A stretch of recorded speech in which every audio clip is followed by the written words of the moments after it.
இந்த திராவிடத்தனம் என்பது இதை விலக்கிட்டு நம்ம பார்க்கணும். இப்போ தமிழ் தேசியத்தை தேசியர்களை பொறுத்தவரையிலும் நாங்கள் இது பார்ப்பனியமோ பிராமணியமோ எங்கள் மீது ஆதிக்கம் செலுத்தாத வண்ணம் நாங்கள் 1000 ஆண்டு காலமாக தடுத்துட்டு போறாங்க. பாண்டிய படை கடந்த நெடுஞ்செழியன் காலத்திலிருந்து நம்ம தடுத்துட்டு இருக்கோம். இன்று சமஸ்கிருதத்திற்கோ அல்லது இந்திக்கோ எதிராக இருப்பது தமிழ் தான். திராவிட மொழி இல்ல. திராவிட இயக்கங்கள் அல்ல. திராவிடம் என்ற மொழியே கிடையாது முதல்ல. சரிங்களா? அது ஒரு தென்னிந்தியங்கிற ஒரு பொதுச்சொல்லா எடுத்துக்கிட்டோம்னா, இன்று எதிர்த்து நிற்கக்கூடியது அன்றிலிருந்து இன்று வரை இதே திராவிட இயக்கங்களும் கட்சிகளும் அவர்கள் எடுத்து கையாளக்கூடிய ஆயுதம் தமிழ். பிராமணியத்துக்கு எதிராக வடவேதத்துக்கு எதிராக அவர் எடுத்து கையாளக்கூடியது தமிழதான் தமிழ்ங்கிற வாழைத்தான் எடுத்து சுழற்றுகிறார்கள் அவர்கள்.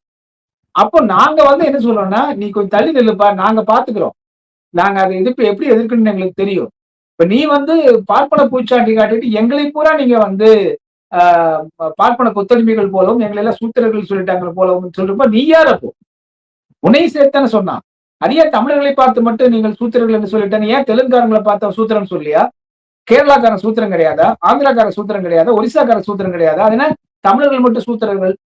இப்படி சொல்லி சொல்லி சொல்லி இங்கே ஒரு தாழ்வு மனப்பான்மையை உண்டாக்கி, இதோ பார் இவன் தான் திருடன் சொல்லி நம்ம கையை காட்டி நம்மை வைத்து கல்லை பிராமணர்கள் மீது வீச வைத்து பிராமணர்களை விரட்டி விட்டு பார்ப்பனர்களை விரட்டி விட்டு அந்த இடத்தில் இவர்கள் போய் உட்கார்ந்துகிறாங்க.